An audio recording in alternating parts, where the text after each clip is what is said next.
7-14? Is it going to be all about the tanks, all about the mid lane? Give me an A, give me an N, give me or maybe K. we're going to see the 1-3-1 come out. Now, interestingly enough, G2 banning some of those disengage options that Stress bought up earlier today. So I guess this kind of counts when I said I really want to see more Janna because she is banned. You do technically get to see her, yes. Yeah, I get to see her, and it means that someone must have seen her somewhere, and they feel that she is actually strong enough to remove. I think, though, if you're NIP, draft a tank comp, draft a comp that can just focus on trying to force 5-on-5 team fights with a ton of engage. They're not specifically like super easy to play, but they're definitely easier to play than like a fancy 1-3-1 style, but you got to remember all the 12 steps in every lane, and it becomes a mess, you know. Much easier to just go for some hard engage, and that should be the way forward for NIP, and I think G2 Esports are kind of expecting that. Yeah, interesting. Zach going to be banned away. G2 Esports don't want to run the gambit of trading it for anything else. The Taliyah being banned is honestly a big surprise for me, and Nagne has been a comfort pick for him. Very true. We have seen PerkZ play it a few times as well. He's been successful on it. The Zach ban, though, as you highlighted, fun story. Trigger's only played it once, and he lost, and he actually looked really bad on it. It definitely seems like a pick that G2 Esports are just not practicing a whole lot, or at least they don't want to use their first pick on it, so they feel like they should just ban it instead. They do get Elise though, so instead of giving that to Shook, who then maybe get an early game advantage, it goes in favor of Trick. And Elise, one of those champions we've seen so consistently permabanned, you almost forget that she exists in the LCS. It's been all about tank junglers, but 90% of the time, just because Elise is taken off the board. Now I'm curious to see what Trick can do with this. In his hands, he's had some really fantastic Elise games and some similarly lackluster ones. But NIP, I like this. Clear plans on the opposite side. They've already locked in that Kalista. Yeah, this fits the, hey, let's get a lot of engage. Easy kind of to play comp. Maokai, point and click engage. Massive ulti that you literally can't miss. And also Kalista adding a bit extra engage with her ulti. So G2 Esports have to decide now. They do like to play Braum normally. We'll even take it almost first rotation. We've seen it a few times from them. It is still a stable of Mithy. But obviously we know when you see a Kalista on NIP's side and have Sprattel, who is actually a little bit known for his Alistar, that you might look at a Kalista Alistar combo, and I think G2 Esports, they realized that as well, and they say, you know what, we're just gonna steal it. We're not a fan of giving you that option. You playing Alistar? No. We're playing Alistar. What a coincidence. Mithy's also known for his Alistar. Hey! But there's such a large pool of melee supports, I think we have to be pretty confident that if they are looking for that engage, that aggressive kind of Kalista team fighting plays, they're still gonna have something, just maybe not the dream combo. Flexing the Jayce as well, can go top lane, can sit mid lane, actually really good in both lanes right now. I feel like, and you already have Alistar adding as a frontline engage for yourself. So G2 Esports might actually try and opt into a bit of a 1-3-1 comp with some squishy members. But I like the takeaway of the Alistar. Wait a minute, Cho'Gath was Yeah, and I gotta say, this is very surprising. Not seeing Cho'Gath be an early priority in pick and ban. Definitely was not the case last week. Showed up in very early on in the week and remained almost 100% pick ban throughout the course of everything. So I've been watching all of LCK on 7-14 right now to really also see how they value the Cho'Gath. And it's very hit and miss. Some games it's not even touched. Other games it can actually get first rotated. Other games it gets banned. But there are definitely a lot of games where it's not even picked up. And I think one of the things that we have seen with Cho'Gath is he's insanely strong, but he's very simple in what he's doing. Like, early game, he doesn't want to do a whole lot. He wants to just farm. He wants to get strong into the late game. And in a team fight, the value of this Cho'Gath, of course, he's a massive tank who actually deals a lot of damage because it scales on HP, and he can basically one-shot an AD carry, almost one-shot an AD carry. So I think teams are trying to figure out how to play around it. Is it by having long-range champions he can't really get in range of?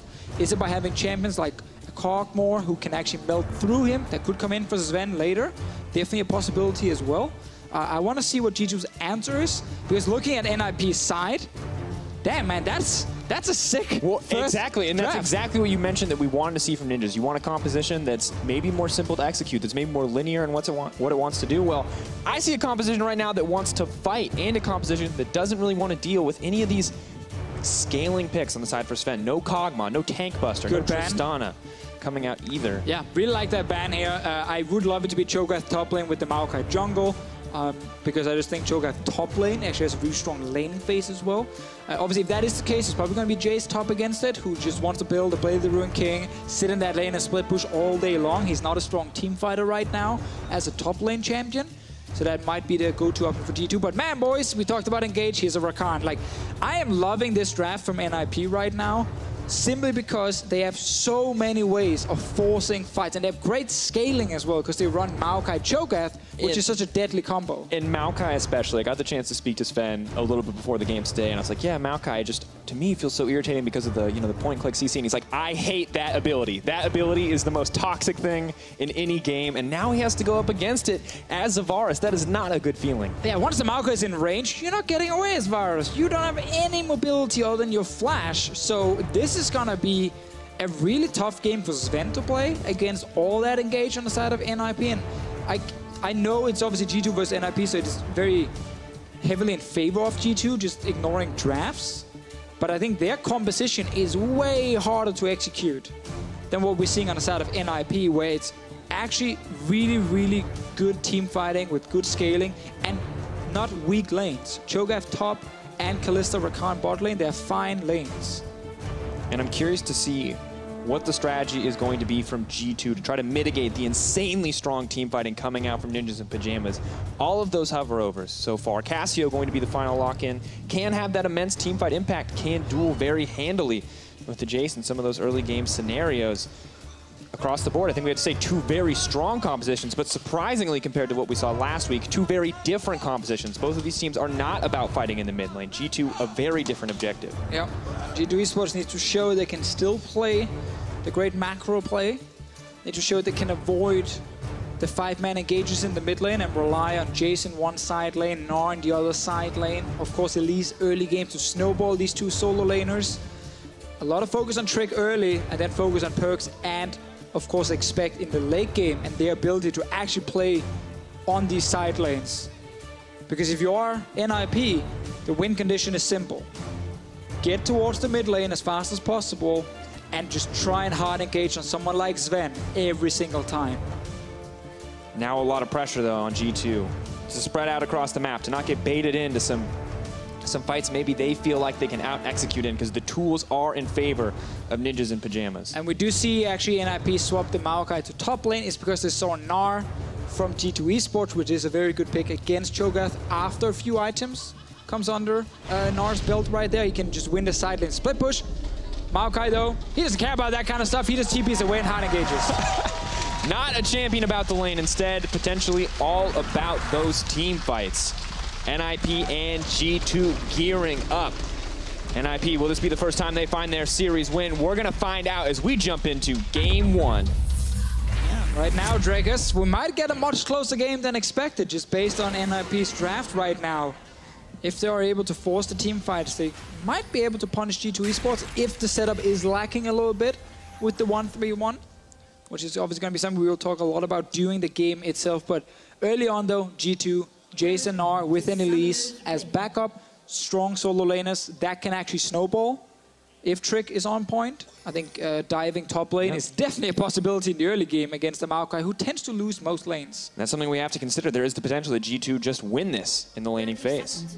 That they simply out-execute their opposition. They have the immense strength of the Elise early game. And when you think about what this game means for each of these teams, G2 in a very close battle with Misfits to try to get that second place. No one really wants to be in a third place scenario right now. NIP on the opposite end, they're not playing for a lot, we have to be honest, but they need to be prepared, they need to be ready as we move closer and closer to the promotion tournament. They're not there 100% yet, but you beat G2. Yeah.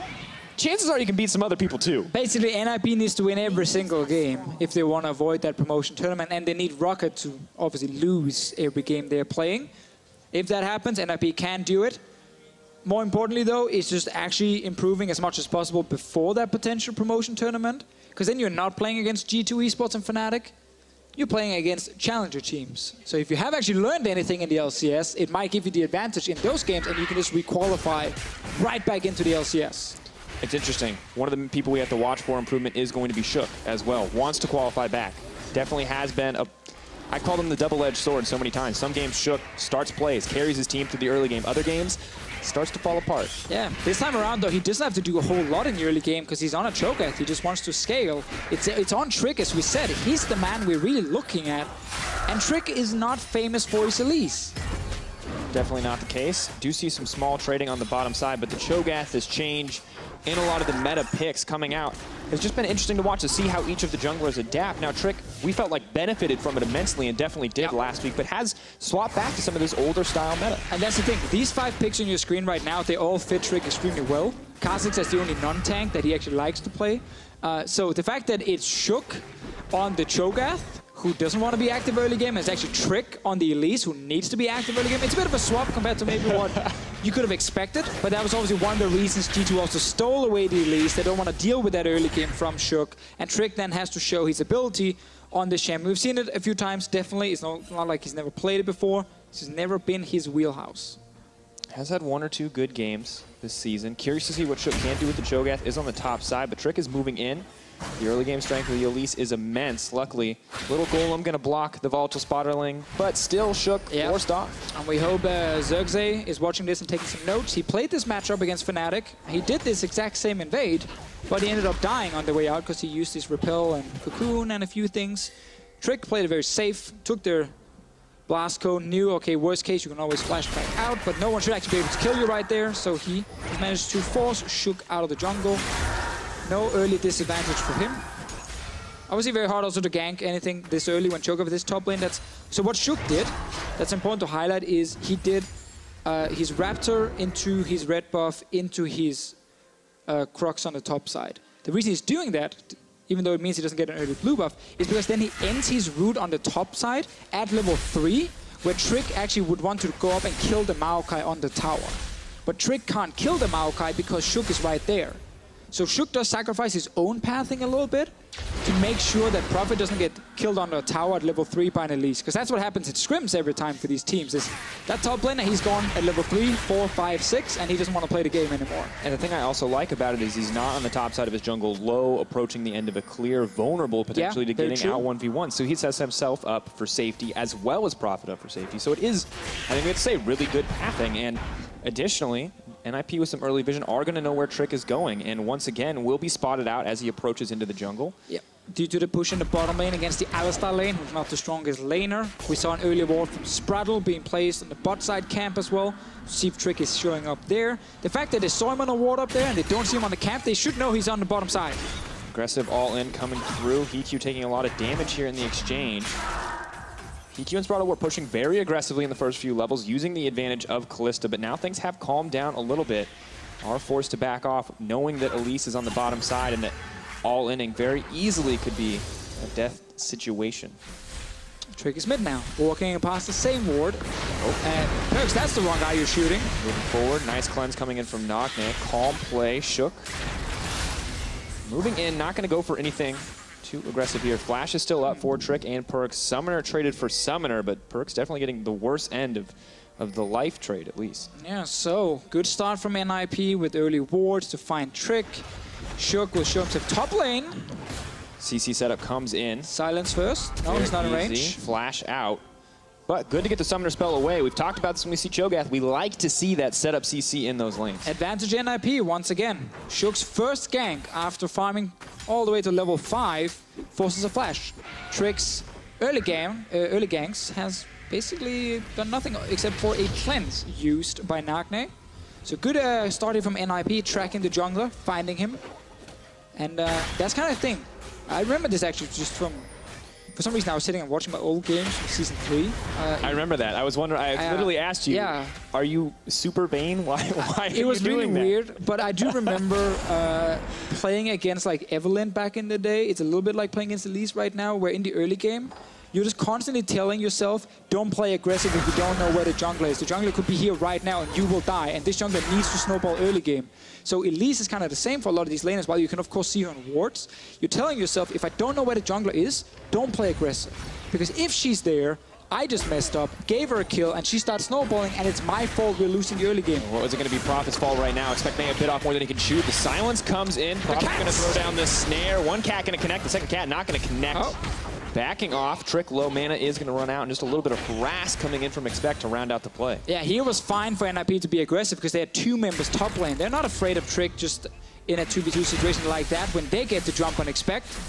Nagne as well knows the jungler was just top lane without mana, so he plays aggressive in mid lane. And as soon as you get that information, you can actually start doing something in your lane.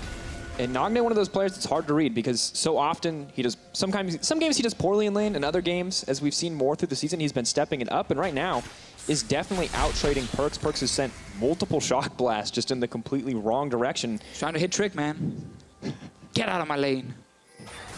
Gotta let him know. Yeah, exactly. This is not your CS. He's taking his experience. This is my 1v1. Don't take this from me. Trick always trying to ruin the party in the mid lane. Sprattel once again doing a great job getting full vision of the jungle. They find Trick once more. Should get interrupted. Nope. Nope. That last 0.05 seconds, I believe it is. 0.5 seconds it is. Even if you do get a little damage down, not going to interrupt. Not sure if Mithy got vision there, but is probably going to press it anyway. Now, it is important to highlight, despite us talking about Elise early game, how much she needs to snowball, the early game is not over. And even if she doesn't get a kill in the first 6 levels, like, she's still so strong in terms of burst for the next, like, 10 minutes of this game, even more maybe. So there's plenty of time for G2 to get the advantage they need. You want to give items to Gnar and Jayce before they really become split pushers as well. So while you are a team who wants to snowball early game, you're not on the clock yet. That happens, you know, once we get towards the 20-minute mark, and NIP's tanks, they just come online instantly and they can just say, fight, fight, fight. That's where G2 eSports need to have the advantage before that. Definitely the case, but for Profit, for Shook, the big tanks on that lineup, not even at the 1-item point, even if 1 item can be pretty terrifying. Righteous Glory, Cinderhulk, definitely noteworthy. As you mentioned, not there yet, so for now, Trick still comfortable, still knows he can win out on the 1v1 duels, so pushing forward, getting a little bit more vision around the Dragon. Ocean Drake, irritating to play against for the laners, strong for the junglers to have, but definitely not infernal in terms of the early priority from teams. That's your trick. If you can't gank the lanes, gank the Dragon. Nope, expecting to move forward. CC still does go on to Profit, Twisted Advance, not quite going to dodge out on the wallop, so not what he wanted there, hoping for a little bit of an outplay. 3 stacks in the Hyper, he is just walking him down. Flash out from Profit, expect. Not going to follow this one up, but very good engage on the tail end of that Mega Gnar. As you can see, every top lane in Europe, they are thrilled that Maokai top is once again meta, so they can get to play him in lane. And you're basically punching back, you do nothing else but sit there and just take hits in the face 24/7 until your team says now they're ready, and then you TP away and you actually join team fights. So Profit can't really do anything in this 1v1. Trick once again trying to ruin the 1v1 party in the mid lane. I gotta say, linear skill shots have not been the strength for the jungle mid duo right now for G2. A lot of empowered shock blast missing, a lot of cocoons missing. Nagne should definitely feel the pressure in the mid lane, but despite all of the attention that has been given over to PerkZ, still 94-82 in terms of CS. So Nagne playing the early laning phase very well. Great start from him. Profit, no surprise, being pushed onto his tower. Cho'Gath is just farming in his jungle. Pulled off 2 ganks, got a flash from one of them, forced Trick and expect back on the other one. So can't really fault him for his early game on this Cho'Gath. And NIP right now are still doing fine in this early laning phase. And I want to see what happens as we get closer to the mid game, because that is the question. That's when their composition comes online, as you mentioned. The ARAMs in the mid lane, as we colloquially call them, you know, the fights, the focus on fighting around the mid lane. Haven't seen it yet, but when it does happen, is that when we're going to see Shook execute in these fights? Because for now, as you mentioned, solid early game. Getting out impact you don't always expect from a Cho'Gath. And as we look at the jungler on the opposite side, still waiting for Trick to impact one of these lanes. We might have to wait even longer. He's going back to his Sprattel. He wants to fight. Not exactly the guy you want to fight. I just got excited for nothing. That's the last time. It's easy. It's easy to get baited in. That's the nature of Rakan, man. It's just easier to get excited in case something happens than try and predict in the moment if you should get excited or not. That's the worst. We've definitely both done that one. The one where it's like, yeah, he's fine, he's going to live, and then the Ignite and the all comes in. You're like, oh, never mind, they're all in and he's dead. I'm still talking like nothing's happening, but he's dead. That is the worst part. That is the worst. But then it's also, you can also get too hype if the game is actually not, you know, that crazy what's happening, and it wasn't like a sick outplay, and suddenly we just start screaming like it's the biggest outplay in the world. So there's both ways. Caster issues. Yeah, the issue is I think you always want to err on the side of like, oh, maybe not a big outplay, and I'm like, he flashed a skill shot. Outplayed. I just want the players to know that it takes more to impress me than killing someone like PerkZ in lane. I love that you think that they're worried about that is the thing. They should be. I want to see them kill PerkZ, Trick, and Expect at the same time in a 1v3, and then I will bless them with my hype. All I'm saying, Nagne. Hey, NIP Nagne. needs a little bit of hype. This I've might seen be your chance. 2v1. You could level it up to the 3v1 today. Profit, though. Maybe not quite so lucky. It's just going to get knocked back into that wall. Oh, that's insane. It's a slow walk down. Oh, maybe okay. comes out. Just sorry, I got hyped again there. See, I thought it's okay. I thought it was one of the moments. I thought it was one of the big ones. Trick gets the Rift Herald. That's good for him. Finally, he can actually do something in his lanes, which is click on the Rift Herald button. There you go. The cats.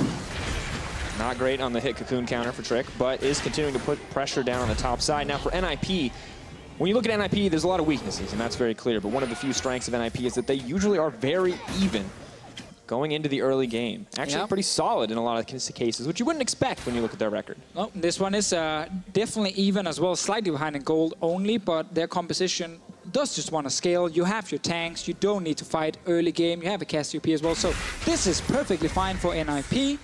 And staying true to, you know, this being average in the early game team. Nagne will cleanse out that one. PerkZ did get his Ghost Blade right now, so he did start to hurt quite a lot. And if you are Cassiopeia, you can't rush Ninja Tapis. It doesn't work. You can't put the boots on your head or anything. And instead, he just wants that Rod of Ages, meaning there's no extra armor on Nagne right now, and this lethality will hurt. Not the luxury of the Ninja Tabby. No boots on head. Where else would you put the boots? Yeah, no boots for the Cassio. All right, but I think the thing I like about that trade from PerkZ is that it does burn the ultimate for Cassio. Jayce is essentially a non-ultimate champion. That's a pretty major cooldown. Maybe the next all-in can be the key for PerkZ. Highlighting his weakness, huh? He doesn't like talking about that. He has a real ulti like everyone else. He has a hammer and a gun. Well, now they might fight on the bottom side. It might be too hyped for sure. No, it looks like they might actually kill each other. Chain CC is coming in. HeaQ is running for his life. Blade of the Rim King has been burned. Sprattel. Oh, he's turning because HeaQ is on the way. Oh, TP as well. Oh, that miscommunication. That hurts. Profit. That hurts. He's going to lock him up into the tower, but he's about to go mega. This may be the solo kill. Wallop comes in, leaps forward. Little Penguin and Ice not going to connect. Yeah, everything just kind of looked weird there for NIP because Profit was very clearly calling that he was going to join the fight. And then as soon as he TP'd, HeaQ just turned around. And then it was like, are they fighting? Are they not fighting? In the end, Profit was TPing in front of Expect, and he was just taking free damage to then cancel his TP. Tower's obviously going to drop right now because Expect is already winning the lane. HeaQ now found his way to the bottom lane. Oh, this is bad news. Chain CC comes in. Silence will still get the Unbreakable Will out. Zven backing off. It's going to be a small trade on the bottom side, though. No follow-up, no ultimates available for NIP to commit. And this is where you can see some of the problems for NIP. The communication between Profit and the rest of the team is still not on point. That play or that fight before, or a little move, could have resulted in something much bigger for them. PerkZ is kind of baiting. HeaQ's at the point where he's like, all right, so no matter where I throw the Q, you're going to dodge it. And PerkZ is at the point where he knows that as well. So, and that's why HeaQ is smart. If you don't use it, you can't miss it. Which means you actually never made a mistake. You would be a terrible coach. Can I just say that? No. Look, as long as you never try anything, guys, you're never going to fail. See? It's not your fault if the enemy team does something great, as long as you didn't fail anything on your side. Well, one success for G2 is that they are going to be able to take down the tower, power the Rift Herald that they were able to secure earlier on. And normally NIP coming in with maybe a bit more even at the 15-minute mark, but the explosion of objectives across the map has given G2 a significant lead. And it's so frustrating when you watch NIP and you see this early game actually go pretty well for them with the scale and comp. And then that play before where they completely miscommunicate the TP with the gank from HeaQ and it all gets cancelled. Which means HeaQ is now stuck on the bottom side, not able to do anything, and they lose top tower, they lose mid tower, and then suddenly, everything they just did just kind of fell apart. And now it is suddenly the 3-kick goal lead for G2 eSports. It is the Gnar and the Jayce getting items under their belt without Trick actually having to do a whole lot. Like, this was built around just the laners winning, and then that Rift Herald coming in. And I really got to say, we need to praise G2. This is a slow, calculated playstyle that we generally like to see. NIP's bot lane doing a good job to survive this long, but G2 building gold lead entirely out of map objectives. Definitely not a playstyle I'd say we've seen from them in a while. Could just be because they're up against NIP, but regardless, Feels like a good look for a team who's kind of fighting their way back to the top right now. They really, really want to get back to that #1 spot. It is hurting them that they've lost that #1. Fnatic still sitting with it, the rival of G2 eSports as well. Do you know when they're playing each other, Drakus? I do, conveniently. Is it week 10? It might be week 10. Is it Saturday in week 10? I believe it is. Is it Saturday in week 10? It might be Saturday, I think the 12th of August in week 10. That might be a hype graphic next game, just teasing that one. Let's see. Point is, Fnatic will play G2, week 10. Needless to say, we're all excited, but for now, GPU's going to have to make it through. Oh, there it is! Ooh! This was actually supposed to be game 2, but we just baited everyone. Surprise. Can't trust us. All right, well, G2 eSports versus Fnatic, Saturday, 12th of August. Mark it in your calendar. You're here, you're watching. Some people talk about, you know, McGregor versus Mayweather. I talk about G2 versus Fnatic. Like, that is the match. Look, all I'm saying is, one of them's an MMA fighter, one of them's a boxer. We have 2 League of Legends teams. There's no weird mismatch there. That is true. That is definitely true. Now, though, as we focus back on the game, I've got an interesting statistic for you. So I try to figure out how to deliver those better. Quick shot, definitely the veteran. Why are you all trying to become quick shot? I'm not trying to become a quick shot. Someone just whispered a fun fact in my ear and I want to share it with you. Okay. I'm not going to go, #quick stats, guys. But he would like that if I said that. Now, 1830, latest First Blood. It's now 1831. Now, whenever a kill happens, it'll be the latest. Deficio, last season's latest First Blood was about 28 minutes. And we casted that game. We casted it, Misfits versus Vitality, and now I remember. We get the pleasure of the run back. Fun story, HeaQ was in that game too. On Vitality. Basically, when HeaQ is not able to get early kills, no one gets early kills. I like that authority. That's apparently a rule right now. G2 eSports, of course, they are playing what they consider the perfect game. So it's all about the fancy objectives. It's NIP who wants the kills, but they also wanted time. They wanted to scale, so they were making the calls saying, guys, before 20 minutes, no fighting. After 20 minutes, maybe fight, because Righteous Lord is completed, you know. Cho'Gath is almost level 11, so rank 2 ulti on his way. So NIP are fine playing without any kills in G2 eSports because they're these fancy guys from the upper class. They're also fine, just only going for objectives. Why are you doing air quotes? I don't know why I did air quotes, the viewers can't see them, but yeah. All right, well. Spoiled kits on the side of G2. All right. They're playing the fancy game. They don't need to get their hands dirty. At least that's how it would appear so far. But I feel like if you're right, if NIP are a team that's looking to come online around the 20-minute mark, that may change. But how does NIP force these fights? How does NIP force G2 into the mid lane where they can set up that Thunderdome, that arena? Right, so it's not just like run 5-man mid and nothing else, because there's of course multiple lanes on the map you gotta take care of. So what you wanna do is when Nagne finally gets to push out the top lane wave towards like the river, he wants to move down and join his team in the mid lane. And that's when NIP with TP from Prophet, who's about to die. Oh, nope. Twisted advance underneath. Lock and expect back in. Beautiful mechanics to dodge that up. And now the fight in the mid lane. First blood actually going to be Zven taken down. So we just talked about this. Or rather, Nagne right now did not have time to push out the lane and top and move down to join his team. It was G2 because they had already pushed the lane with PerkZ that had a tempo advantage on moving PerkZ to the mid lane faster, forcing the fight. This is what NIP wants to do. What G2 just did is what NIP wants to do. Thought, because that's the flash cocoon, and HeaQ's going to have to run for his life, or it's just going to be a free Baron over to G2. PerkZ going to be a bit more hungry for blood. Nagne running for his life. Oh, nice dodge. Used. Sidestep coming in. They're committing under the tower. PerkZ now could be in trouble. Nagne looking for the outplay. He's going to get one. Flash forward. Expect is there to play cleanup. Save the name of that mid laner, but HeaQ still on the hunt, is going to have to back off. All right, so in the end, we get 3 kills for G2, 1 for NIP. We did promise the 20 minutes, you know, that's where we're going to start seeing the kills, and it did happen. But basically, everything G2 did right there, it's exactly what NIP wants to do.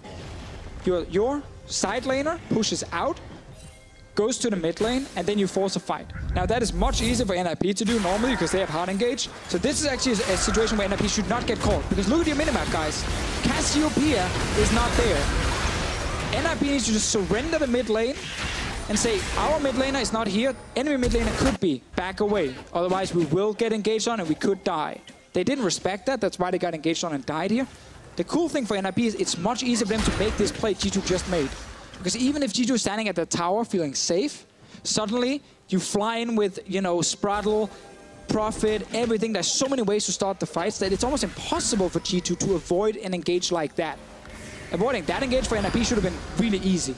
Now that they have to be careful. Trick no flash, burned it in the last engage. That means that NIP are going to be able to walk away safely. Mithy, even with the Mobies, not quite able to catch the Cho'Gath.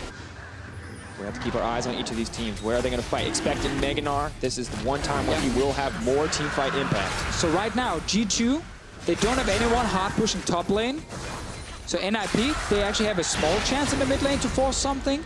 But now they seem to be actually hovering around Baron Vision instead. Wait, they're going to rush this one down and try and force a fight around it? Okay, they want to force a fight at Baron, guys. Hey, you want to start a fight. This is a good way to do it. Now G2 will get a little bit of information. They will spot this out and they're moving in. You got to turn here. NIP, you want to turn. On the way. TP coming. They got Rend and Feast. They can definitely move it. Moving forward. Mithy in the pick. Can they get this one down? That's going to be Baron for NIP. G2 have they bit off more than they can chew because on the front line, goodbye, Trick. You are going to drop. Mithy now running for his life. The stack's still in. Leap in from Sprattel. That's aggressive. HeaQ, he's dishing out damage from the backside. Woo! The fight's just going to keep going for now. Looks like G2 want to get something more here, but they have to be careful. Gnar could be a turning point. Don't think they can chase this one down. Deficio. NIP have secured a Baron against G2. That was a hype moment. Everything in my brain was like, you got to turn. You got to turn and fight them. It's so early in the game, and then it clicks. There's a Feast. And there's Rent, and a Smite. There's so many ways to nuke that Baron down. Not from 500 HP, much more than that. So actually they could rush it down in 22 minutes. They literally sat there in their communication and said, don't do anything in the early game. Get past 20 minutes. If we ever get a chance, just rush the Baron.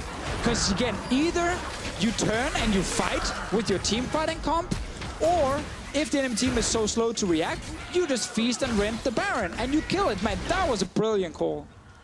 And it was. At Deficio, they got the most important part. They got that chance. Things started to look grim when G2 started to win fights in the mid lane. NIP, we have to say, could have just been the end for them if things continued on that trend, but they make that change we talked about. And you can't really blame G2, because G2 are basically saying, we're using this advantage to get a Drake. Then they want to reset the map. They want to put PerkZ back in the top lane. They want to put Expect back in the bot lane and set up the 1-3-1 push again. They never got the chance to set that up because no one expected NIP to just rush that Baron. No, but you didn't, G2 didn't. I think 100%. Both, you know, we're all guilty here of underestimating. Except for that one guy who's going to let us know on the internet. There's the one guy who would, of course, predicted it because he just saw it happen and he's now writing it, you know, on Twitter, on Reddit, whatever it is. I don't know. That's the kind of stuff where sometimes you kind of underestimate the value of a Cho'Gath at a Baron. And you're so used to seeing Kalista rush down Barons. Adding another element to that, and man, that was quick. And even Cassiopeia is so fast. That was a Baron killing comp. And it's something when we look at a tank meta, when we look at the strength of all these individual champions, we forget about those small nuanced things, their ability to secure those objectives. And right now, it is just such a huge boon for NIP and for G2, a team that was playing this clean, playing this confident, not giving up anything, to suddenly start losing objectives, giving up Baron. It could be disastrous. We're going to have to hold that thought. There's a fight in the mid lane. Quickness goes in, moving forward. Shook looking for a little bit more. The Kittens are on the way. PerkZ, definitely a Cats fan. Now moving in for Prophet, though. Going to get knocked back, and Trick deleted instantly. G2 doing what they can to hold on to the tower, but I don't think it was the right choice. Oh, one of the big things about Maokai ulti is it's not just about engaging or joining fights, it's also zoning. Forward, Prophet pulled back in the middle of the team, may not be where he wants to be, but he is just so tanky. Sprattel with a quick leap out. HeaQ on the front lines, but he is gnarred into the wall. Expect trying to turn the fight. Can't he's going to knock up there all the way! Oh my God! PerkZ on the backside. The emotional roller coaster of the fight. The shock blast going to land, and PerkZ has to be careful. I don't think he can push for more, but still looking so hungry for blood. A surprisingly even game now, Deficio. Oh, this is what I like about this meta, is you can draft these compositions here that can make some of these quick moves where it's not about setting up a slow push in the side lane or crazy vision control. You can just pull the trigger and you can actually make stuff happen. This is what we see right here. Notice when the Maokai finally joins, how his ulti is used to zone the entire G2 eSports away from the turret. If anyone gets hit close enough, they will die. That's what happened to Trick right there. NIP wins the first part of the fight, gets the tower. G2, they're feeling a little bit of chew. Happy right there, wanted to look for a re-engage. I think actually HeaQ diving in is very, very risky, first of all, but the fact that he stays alive, it's almost a shame that PerkZ kills him in the end. I mean, that would have been a great escape. Definitely. I was 100% convinced he was dead to the Gnar combo, and I think I would have to watch that back 3 or 4 times to understand exactly what happened to make sure that he did not die there. Could have been one of those romantic movies where they get each other in the end and it's all beautiful. Yeah, you guys are all about the Xayah Rakan. It's about Kalista Rakan. Look at that. It is now. And in the end, on the way out, they didn't get each other. HeaQ died, and the fairy tale ended in a bad way. Saw there briefly. Young Buck's mother on screen, here to witness her coach's son dominate ninjas. Not quite as expected. Yeah. It may be the case as we move forward. Maybe she's judging the pick and ban phase, thinking Young Buck took too many chances with the early game. We don't know. I mean, he got Elise. That doesn't feel like a chance to me in the early game. I mean, the point is, you could have, you know, denied NIP running full tank engage combat. As an example, I'm not saying. All right, well, you're gonna have to hold that thought because the kittens may be coming, but Prophet's still dead. Yeah. Well played by Expect. And this is what I like about G2 is the fact that actually in a game like this saying, no, we want to try and counter the tank comp by having 1-3-1, by killing them in the side lane, by denying them big team fights mid. NIP had that one big play in the shotgun. They used it very effectively. They got the Baron. It was possibly everything they had planned for with this comp, but they need more to win this game. It's like a 3-minute reload when the Baron buff fades, and we're at a minute 18 until they can reload the gun. And now G2 should be ready for it. Mithy! Absolutely, Mithy moving forward. Sven following it up with the ultimate. No one can hit him even when the Rakan goes in. Cho'Gath tries to get the Nam, and it is going to be Sven going down. Sprattel, Nagne there on the retreat, running back to the blue side jungle, hoping to make it out, but PerkZ, the double kill. Expect is dishing out the damage. No, the headbutt pulled! Mithy ensuring the triple kill for Expect. G2 eSports, despite losing Baron earlier, they're still 5,000 gold ahead after a fight like this. They got the Drake, so we get another one for Trick and the rest of the team. And we get to see G2 saying we could get that mid-game advantage with our composition. Punish NIP a bit in the side lanes, a bit in the mid lane. Want another kill. JCC comes in. Prophet's going to do what he can to hold on, but the Kitty Cat Pyjamas not offering quite enough protection against 3 champions. So that's going to be the ace coming in for Expect. 6-1-1 for the G2 top laner. That is a monster performance. We wanted to know what would happen when we stopped picking the Jarvan every game, and you can see that the Gnar in his hands. I like his Jarvan. Definitely terrifying. I like it too, but it's nice to You want to see him win the side lane split push. Nice engage from Mithy, showing the value of this outside. It's actually kind of the same as the play early in the game where NIP lost a few kills. They don't really respect when they can't be 5 members together. They seem to, of course, know, yes, it is a 5v5 teamfight comp they're playing, but Prophet was dead here. Like, step away, reset the map. They really always, with that group in the mid lane, want to push forward when they're actually technically not allowed to do it. And they've been punished twice now by G2 eSports, and it's cost them a lot. And clearly they're allowed, just not the right choice. Now, Mithy says no. Mithy not a fan, clearly. And without the Maokai there to threaten the backline, Mithy is free to force those engages, to be that aggressive frontline Alistar, leaping into the fight.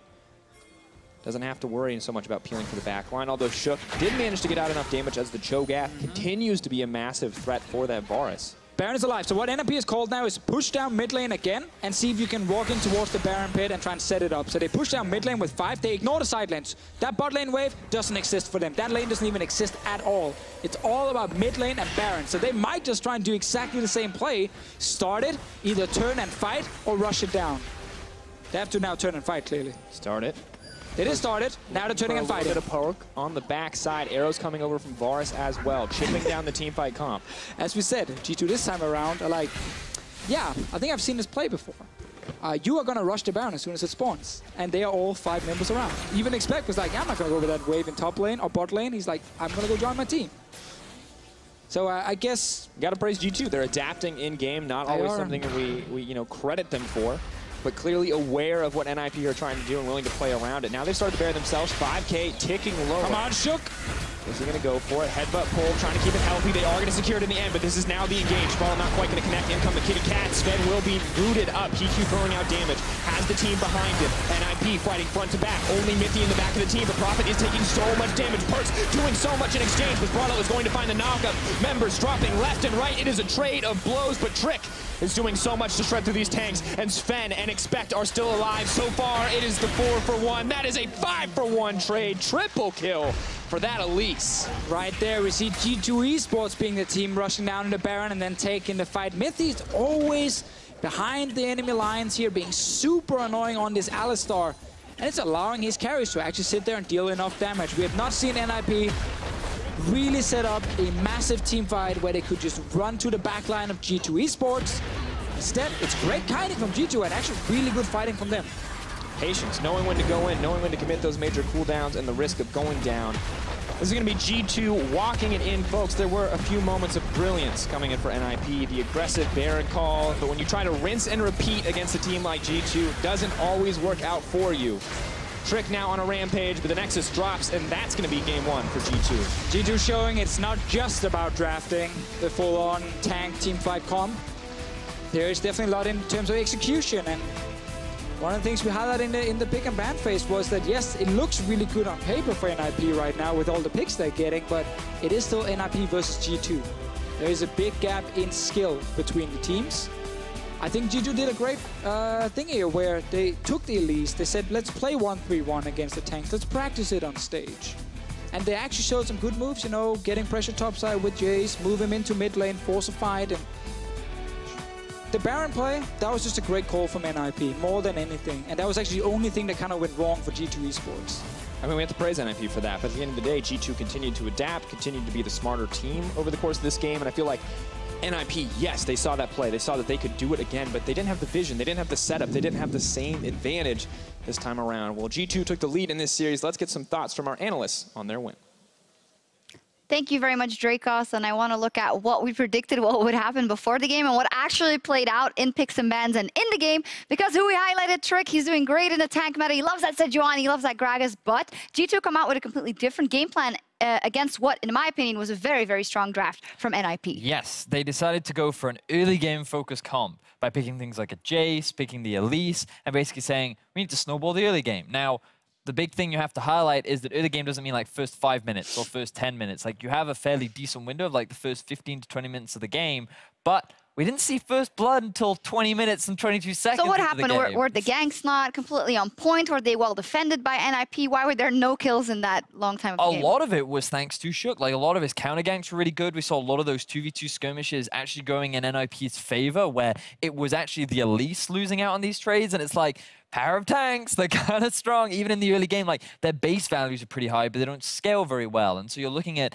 how effective they can be at just getting themselves through the laning phase. And I was very impressed with how well NIP were holding their own in the mid lane. Nagne, he had a pretty significant advantage over PerkZ too. They were holding their own, but then you see these signs. You see, okay, Gnar is getting ahead in that top lane, so you can have the 1-3-1. You can pull the trigger whenever you want, and that's what happened. G2 got ahead. They got a couple of kills in the mid lane. So in our minds, it was like, they will probably play it out. Yep. But then, the genius move, and possibly the only game plan of NIP coming into this one, they managed to secure a Baron, but you wanted to look at the vision specifically. Yeah, and just... it is dark. You can see that NIP see nothing around the Baron area. Like, they were in the middle lane, they make the rotation around, they just go, you know what? Let's do Baron. Gnar is bot, he has TP, we don't care. PerkZ is pushing mid, we don't care. They know we're doing this, we don't care. And everyone is screaming, stop right now, this is gonna hurt. But they have a Kalista Rend, they have Smite, and they have Cho'Gath ultimate, and you just can't contest against that if you're G2. They just don't have the ability to do like 3,000 burst damage in an instant. And so NIP, they get the Baron, and then because G2 get caught completely unawares, they end up losing the fight as well. And NIP are like, oh my god, they're actually, this is exactly the kind of play no, NIP were like, plan, executed well, executed finally. You were highlighting the vision, so maybe they just thought, if this is our only chance, we shouldn't risk anything by trying to get that deep vision in, because we're going to put 100% into this Baron attempt. So in some world, it was maybe their plan executed perfectly, but I was more surprised, or happily surprised, by the fact that after that, they could go mid, they waited, they didn't just rush into it, they bided their time, as we see in this replay, to get that mid tower, to force the fight, and to pick up a couple of kills. I thought that was even more impressive. It just highlights back to the Telestrator stress made this morning, which is righteous glory and the ability for support champions to engage in the ease of which teams can very easily follow up. Just the fact that this Maokai ulti can just run down mid lane. Oh look, 4 members of G2 locked up, nothing that they can do. And then just individual outplays that we're seeing from NIP as well. Like, keep your eyes on HeaQ this fight. The fact that he flashes over the wall, you think that he's going to die when Expect is in his face as well. But the teamwork that we're actually seeing from NIP is a real step up. And it all ties back into the fact that this meta is suiting them. This gives them the opportunity to just play as a group. They don't have to understand how to play the 12 steps of the side lane, the 1-3-1. They just group mid, they make fights happen, and their individual skill is actually helping them a lot. Unfortunately for them, they're playing versus the reigning champions in Europe against G2. And a little bit later, they say, well, hey, there was nothing wrong with our Baron game plan the first time. Let's try it again now. But we're coming into the game at a point where G2 is more prepared because it happened before, and they are further in the game. So whenever NIP try and threaten, they just turn on Baron and fight. And it comes back to this whole concept of vision, right? It's like, sure, early on when you didn't have that vision and you were able to catch G2 unaware, that's fine. But G2 are a team that very quickly learn. And as you rightly said, they are the reigning champions in Europe, and they will not fall for the same trick twice. So they're the ones to set a proper vision around the Baron. This time they are more than ready and waiting, and you see the true team fight power that G2 does have as they effectively dismantle NIP. Also liking the fact for their part now that this game turns into one that they chose a different draft for. They didn't go for all the tanks. They went for some picks that we would see as suboptimal, but they make it work. And I do think it's their right also in a game like this to try it because they have confidence in their abilities. Of course, but there is a huge element of risk, and something that the casters were highlighting was very much this is a very difficult to execute composition, and we did see why. Because when they do group up mid and they just run it down, the ease of which it is to force these fights is very, very easy. And against stronger teams, this might not work in favor of G2, but what they are recognizing is that we do have options. These are the little things that we need to shore up, and maybe they'll stick with it going into game 2, and that could give NIP an advantage at the very least, or opportunity to get a game in. Let's see if NIP get another strong draft, and they have a bit more in their playbook, but it's G2 that are just one win away from taking down Ninjas in Pyjamas. We will be right back for game 2.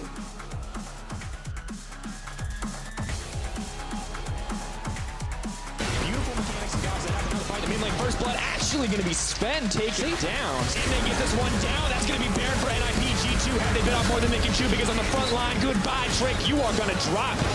Mithy now running for his life. The stack still in. Leap in from Sprattel. That's aggressive. He is gnarred into the wall. Expect trying to turn the fight. He's going to knock up their whole way. Oh my God. Oh my God. Push it, I can solo, you guys go. NIP fighting front to back. Only Mithy in the back of the team, but Prophet is taking so much damage. PerkZ doing so much in exchange, but Sprattel is going to find the knockup. Members dropping left and right. It is a trade of blows. Doesn't always work out for you. Trick now on a rampage, but the Nexus drops, and that's going to be game 1 for G2.